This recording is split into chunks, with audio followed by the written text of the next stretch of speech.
అనుభవించాలి, బ్రతికినంత కాలం కూడా సుఖం, సంతోషం, పిల్లలతో, భార్యతో అనుభవించాలి అని మనిషి అభిప్రాయంతో ఉంటున్నాడండి. కానీ ప్రియులారా, ఈరోజు ఒక మంచి నిజాన్ని మీకు చెప్పనా, ఏంటంటే మనిషి జీవితానికి చావు అనేది ముగింపు కాదు.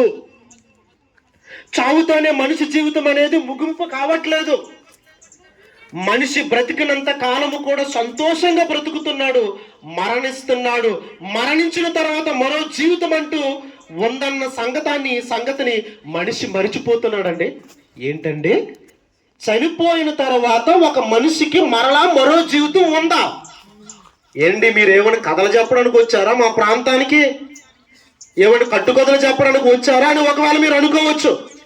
మనిషి పుట్టింది మొదలుకొని మరణించినంత వరకే ఇదే జీవితం, ఇదే నిజం అనుకొని మనిషి బ్రతుకుతున్నాం కాబట్టి సుఖ సంతోషాలు అనుభవించాలి, తినాలి, తాగాలి, సంతోషించాలని మనిషి బ్రతుకుతున్నాడు, చనిపోతున్నాడు.